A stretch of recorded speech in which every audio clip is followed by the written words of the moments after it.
سورہ سجدہ میں یہی مضمون بیان ہوا ہے آیت نمبر 21 کے اندر، وہ بھی پارہ نمبر 21 کے اندر ہے سورہ سجدہ، وَلَنُذِيقَنَّهُم مِّنَ الْعَذَابِ الْأَدْنَىٰ دُونَ الْعَذَابِ الْأَكْبَرِ، ہم ضرور چکھائیں گے آخرت کے بڑے عذاب سے پہلے انہیں دنیا میں چھوٹا عذاب، لَعَلَّهُمْ يَرْجِعُونَ، تاکہ ہماری طرف لوٹ آئیں۔ یعنی اللہ تعالیٰ تکلیف کا مقصد یہ بتا رہا ہے کہ اللہ کی طرف لوٹو۔ یہ سعید انور صاحب کو آپ دیکھیں، اگر ان کی بیٹی نہ مرتی تو کبھی انہوں نے اللہ کو سیریس لینا تھا؟ اللہ نے اس شر میں سے، اس فتنے میں سے، اس آزمائش میں سے ان کے لیے کتنا بڑا خیر نکالا۔ آپ دیکھیں کتنے لوگ ہیں جو اللہ کی طرف آ جاتے ہیں، کسی کا جوان بیٹا فوت ہوتا ہے، کسی کی ماں مر جاتی ہے، کسی کا بھائی فوت ہوتا ہے، تو اس وقت اس کو پھر یقین آتا ہے، کوئی قریبی دوست مر جاتا ہے کہ یار میں نے بھی مرنا ہے۔ تو یہ ساری کے سارے سگنلز جو اللہ کی طرف سے آتے ہیں اس لیے کہ انسان اللہ کی طرف لوٹے۔ باقی مکافات عمل دنیا میں اس اعتبار سے ہے کہ جن چیزوں کی ہم لوگوں کی تعریف کر رہے ہوتے ہیں کہ اس کے بڑا منصب ملا ہے، اسے بڑی دولت ملی ہے، اللہ تعالیٰ اس کے ذریعے اس کے اوپر عذاب بھی مسلط کر سکتا ہے۔ اس کی سپورٹ میں سورہ التوبہ کی آیت ہے، آیت نمبر 55، فَلَا تُعْجِبْكَ أَمْوَالُهُمْ وَلَا أَوْلَادُهُمْ، اے نبی علیہ السلام آپ کے مخالفین کا مال اور ان کی اولاد آپ کو تعجب میں نہ ڈالے۔ انما یرید اللہ، اللہ تو صرف اتنا چاہتا ہے لیعذبہم بہا فی الحیات الدنیا، کہ کافروں کو انہی چیزوں کے ذریعے دنیا میں عذاب دے، ان کے مال اور اولاد کے ذریعے مسلط کر دے ان کے اوپر۔ وَتَزْهَقَ أَنفُسُهُمْ وَهُمْ كَافِرُونَ، اور ان کی جان اس حال میں نکلے کہ وہ کفر کی حالت میں ہو۔ دنیا میں آپ دیکھ لیں کئی لوگوں کے اوپر اولاد مسلط ہو جاتی ہے۔ وہ واصف علی واصف صاحب کہتے ہیں میں ایک دفعہ مسجد میں بیٹھا ہوا تو ایک شخص وہاں اونچی آواز میں دعا کر رہا تھا کہ اللہ 25 سال پہلے جو میں نے دعا مانگی تھی وہ واپس کر دے۔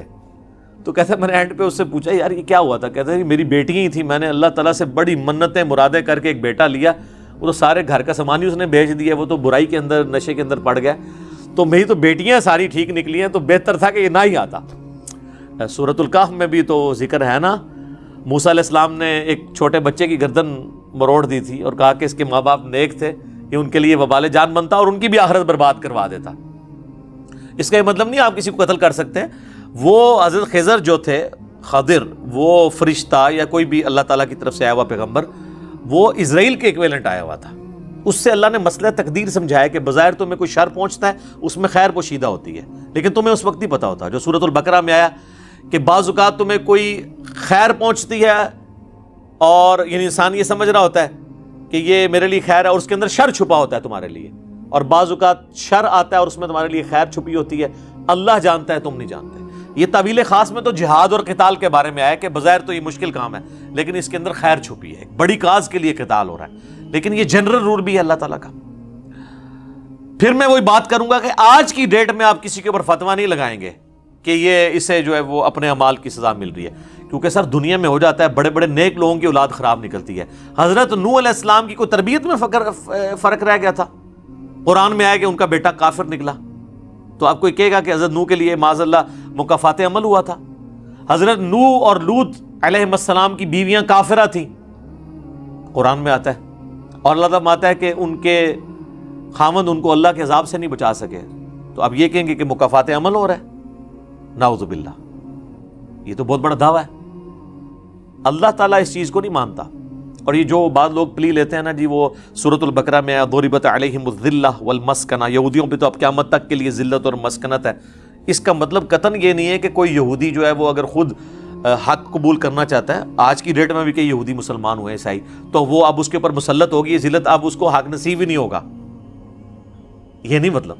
مراد یہ جو اس روش کے اوپر چلے گا، چاہے اس زمانے کا یہودی ہے چاہے آج کا، یہ تو اللہ کے اوپر ظلم لازم آئے گا نعوذ باللہ۔ اور صفت عدل کو آپ چیلنج کر رہے ہیں کہ ان کے آباء و اجداد کے کرتوت اولاد کو مکافات عمل کی شکل میں بھگتنے پڑیں گے، وہ اپنے اعمال کا بوجھ خود اٹھائیں گے، دنیا میں بھی اٹھا سکتے ہیں آخرت میں بھی۔ عذاب کی تو اللہ کی 4 قسطیں ہیں، دنیا کی زندگی میں، موت کے وقت، قبر میں اور آخرت میں۔ 10 احادیث، 17 احادیث اور 10 آیات قرآن کی میں نے اس کانٹیکسٹ میں ڈسکس کی ہے، مثلا نمبر 117A اور 117B، وہ آپ دیکھ سکتے ہیں عذاب قبر کے اوپر۔ تو یہ اللہ تعالیٰ کی مرضی ہے کہ کس کے اوپر کس وقت کوئی معاملہ کیسا کر دے، ہم کسی کو نہیں کہہ سکتے۔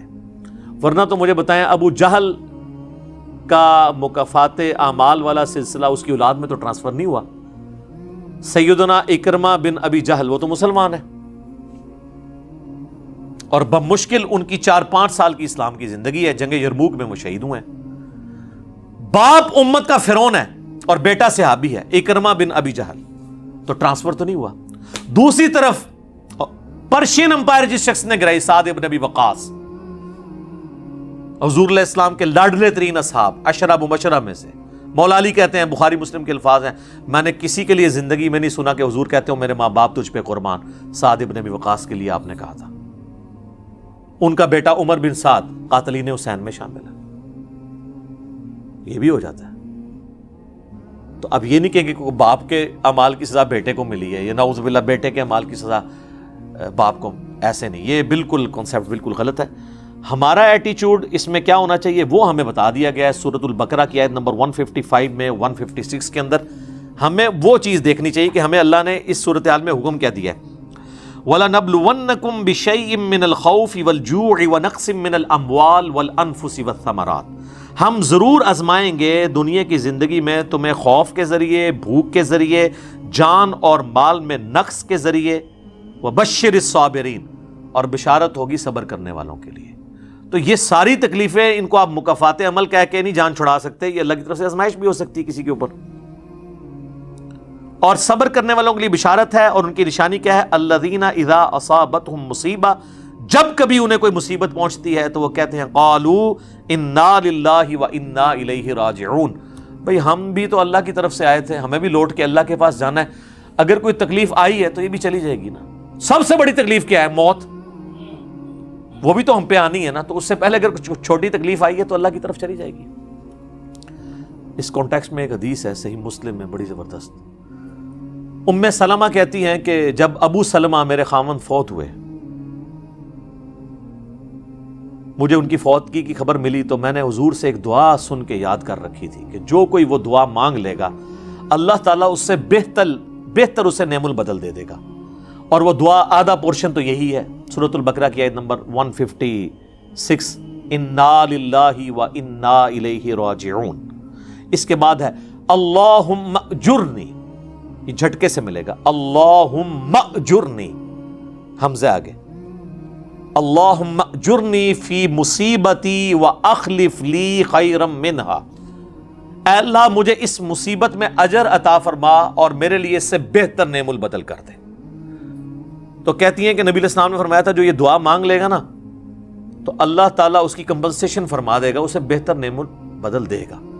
کہتے ہیں میں نے دعا تو کی, پھر میں یہ سوچتی تھی کہ میرے خاوند جیسا تو کسی کا خاوند نہیں ہوگا, ابو سلمہ جیسا خاوند مجھے کیسے مل سکتا ہے. تو جب عدت پوری ہوئی تو نبی علیہ السلام نے پیغام کا نکاح کا پیغام بھیج دیا, ام المومنین بن گئی. اور یہ ہماری وہ ماں ہے جو سب سے آخر میں فوت ہوئی ہیں 64 ہجری میں, واقعہ کربلا کے بھی 3 سال بعد. تو اس دعا کی یہ دعا یاد رکھیں. چھوٹی موٹی بھی کوئی بھی تکلیف کوئی بچوں کو پہنچتی ہے, گھر میں کسی کو زخم لگتا ہے, ٹھوکر لگ جاتی ہے, کوئی مالی نقصان ہو جاتا ہے, فوراً یہ دعا. اور میں نے الحمدللہ 20 دفعہ یہ دعا آزمائی ہے. وقتی طور پہ تو فیل ہو رہا ہوتا ہے کہ یار کوئی مسئلہ خراب ہو گیا, لیکن اس کے بعد اسی شر کے اندر خیر چھپی ہوئی ہوتی ہے, وہ مل جاتی ہے. اس آپ دعا کو یاد رکھیں, اور صبح شام جو چھوٹی موٹی کوئی خبریں بھی آپ کو ملتی رہتی ہیں نا, اس کے اوپر آپ یہ دعا پڑھتے رہیں. یہ آپ کے لیے ایک بہت بڑا وظیفہ ہے انشاءاللہ تعالی. باقی یاد رکھیے گا کہ یہ مکافات عمل کا جو معاملہ ہے نیک اور بد لوگوں کے اعتبار سے ڈیفرنٹ ہے. نیک لوگوں کو جو تکلیفیں آتی ہیں نا دنیا میں, وہ ان کے درجات کو بلند کرنے کے لیے آتی ہیں. اور یہ اللہ تعالیٰ نے بڑی سختی کے ساتھ سورۃ العنکبوت کے اندر نا صحابہ کرام کو ایڈریس کر کے نا یہ فلسفہ کلیئر کیا ہے آیت نمبر 2 اور 3 کے اندر. احسب الناس ان یترکوا ان یقولوا آمنا وهم لا یفتنون. کیا لوگ اس گمان میں ہیں کہ انہیں صرف اس بات پہ چھوڑ دیا جائے گا کہ وہ ایمان لے آئے اور ہم ان کی آزمائش نہیں کریں گے؟ وَلَقَدْ فَتَنَّ الَّذِينَ مِن قَبْلِهِمْ, بے شک ہم نے ضرور آزمایا تھا ان سے پہلے لوگوں کو. فَلَيَعْلَمَنَّ اللَّهُ الَّذِينَ صَدَقُوا وَلَيَعْلَمَنَّ الْكَاذِبِينَ, تو اللہ تعالیٰ ضرور جانچ کر رہے گا کہ کون سچے ہیں اپنے دعوے کے اندر. کس دعوے میں؟ کہ غلامی رسول میں موت بھی قبول ہے, اور کون صرف نعرہ بازی کر رہے ہیں. اللہ تعالیٰ ان کو ظاہر کر کے رہے گا, جانچ کے رہے گا. تو یہ اللہ تعالیٰ نے اپنا اصول رکھا ہے, یونیورسل ٹروتھ ہے. اس کانٹیکسٹ میں صحیح بخاری میں ایک حدیث ہے, صحابہ کرام نے جب کافروں کی تکلیفوں کا ذکر کیا نا حضور سے, تو آپ نے فرمایا صبر کرو,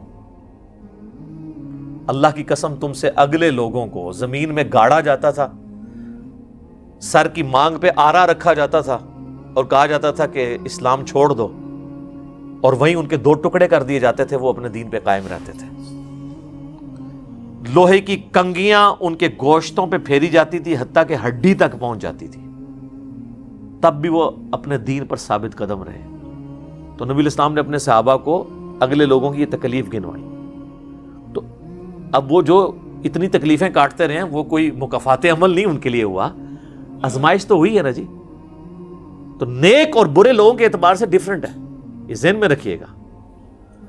بخاری اور مسلم کی متفق علیہ حدیث ہے, نبی علیہ السلام فرمایا مسلمان کو کوئی بھی تکلیف پہنچتی ہے, دکھ درد بیماری, کوئی اندیشہ, اندیشہ کہتے ہیں ذہنی ٹینشن کو صرف, کہ یہ نہ ہو جائے, حتیٰ کہ اس کے پاؤں میں کانٹا بھی چبھ جائے, تو اللہ تعالیٰ اس کے بدلے میں اس کے گناہوں کو معاف کر دیتا ہے.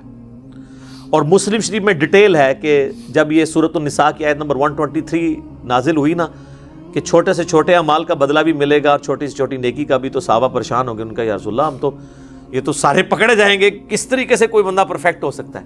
تو حضور نے فرمایا پریشان ہونے کی ضرورت نہیں ہے. مسلمان کو جو دنیا میں تکلیفیں اور بیماریاں آتی ہیں نا, وہ اس کی ان غلطیوں کا کفارہ بن جاتی ہیں. حتیٰ کہ جامعہ ترمذی میں, ابو داؤد میں ایک حدیث ہے, نبی علیہ السلام نے فرمایا کہ دنیا میں سب سے زیادہ تکلیفیں انبیاء کو آتی ہیں. تو کیا انبیاء پہ مکافات عمل ہو رہا ہوتا ہے؟ نعوذ باللہ. اس کے بعد ان پہ آتی ہیں جو ان کے بعد اللہ تعالیٰ کو سب لوگوں سے بڑھ کے محبوب ہوتے ہیں. آپ نے صحابہ کا بھی نام نہیں لیا, فرمایا جو بھی, وہ اس زمانے میں بھی ہو سکتا ہے, آج کے زمانے میں بھی, کیونکہ بعض اصحاب تو ایسے ہیں جنہوں نے کفر کی زندگی میں بھی موج کی ہے اور اسلام کی زندگی میں موج کی ہے, وہ تکلیفوں سے گزرے ہی نہیں ہیں. اچھا, اور پھر فرمایا اس کے بعد وہ لوگ ہیں جو اس کے بعد اللہ کو سب سے بڑھ کر محبوب ہوتے ہیں, حتیٰ کہ انسان پہ تکلیفیں آتی رہتی ہیں اور اس کی موت کا وقت آ جاتا ہے اور اللہ تعالیٰ اسے پاک و صاف کر کے دنیا سے اٹھا لیتا ہے. یہ جو لوگ کہتے ہیں نا یار وہ موت کے وقت فلانے کے ساتھ, یار وہ احمد دیدہ صاحب 9 سال تک قومے میں رہے ہیں, اتنی اسلام کی انہوں نے خدمت کی, ہزاروں عیسائیوں کو مسلمان کیا, لاکھوں مسلمانوں کے ایمان کی حفاظت کا سبب اللہ نے ان کو بنایا, لیکن وہ 9 سال تک قومے کی حالت میں رہے, 1996 سے لے کے 2005 تک. تو کوئی کچھ کہتا تھا جی یہ وہ, جی وہ عیسائی بھی ان کو کہتے تھے دیکھو جی اس کو بدوا لگ گئی اور یہ وہ ہو گیا, گستاخ ہے, یہ ہے وہ ہے. تو یہ تو کوئی طریقہ نہیں ہے. اس طریقے سے جنید جمشید صاحب جب شہید ہوئے تو آپ دیکھ لیں ان کے مخالفین نے ان کے بارے میں کیا بات کی. اور سر صحابہ کرام کو تو رومن امپائر کی بیٹل فیلڈز کے اندر تیل کے کڑاؤں میں روسٹ کیا گیا ہے, تو آپ کیا کہیں گے نعوذ باللہ ان کے ساتھ یہ کچھ ہو گیا. ابو عبیدہ ابن جرح, معاذ ابن جبل لاڈلے ترین اصحاب ہیں, طاعون کے مرض میں شہید ہوئے ہیں, اور طاعون میں اتنے بڑے بڑے پھوڑے جسم کے اوپر نکلتے ہیں. آپ تو سمجھتے ہیں کہ صحابہ کرام جو ہے وہ بڑے سکون سے بیٹھتے ہوں گے اور پھر کلمہ پڑھتے ہوں گے, ساتھ ہی ایسے روح پرواز کر جاتی ہوگی. حضرت حمزہ ابن عبد المطلب کا مسلح ہوا ہے, سید الشہداء ہیں. حضرت حسین علیہ السلام کے ساتھ جو کچھ کربلا میں ہوا ہے, تو نیک بندوں اور عام بندوں کے اعتبار سے اس کا حکم ڈیفرنٹ ہے. نیک بندوں کے درجات بلند ہوتے ہیں. حسین ابن علی سے اتنی بڑی قربانی نے اللہ نے لی کہ قیامت والے دن ان کو جنتی نوجوانوں کا جو سردار ہونا ہے اس کو جسٹیفائی کیا جائے کہ آؤ جی حسین جیسی ہے کسی قربانی, بنا دینا سردار, آ جاؤ لے کے آؤ. کوئی کھڑا ہو سکتا ہے؟ ابھی تک 1500 سال میں تو نہیں کوئی دعویٰ کرے گا کھڑا ہونے کا. تو اللہ تعالیٰ نیکیوں کو جسٹیفائی بھی کرواتا ہے, وہ مکافات عمل نہیں ہو رہا ہوتا. نیک لوگوں کے لیے ڈیفرنٹ ہے, ان کے درجات بلند ہوتے ہیں, اور باقی عام لوگوں کے لیے یہ ہے کہ ان کے لیے بھی آپ نہیں کہیں گے کہ ان پہ عذاب ہے, یا اللہ کی طرف پلٹنے کا ذریعہ ہے یا ان کے گناہوں کا کفارہ ہے. یہ آپ نے کسی پہ نہیں کہنا اس کے اوپر لعنت پڑ گئی, اس کے اوپر یہ ہو گیا, اس کے اوپر یہ ہو گیا. یہ آپ کو کسی نے رائٹ نہیں دیا.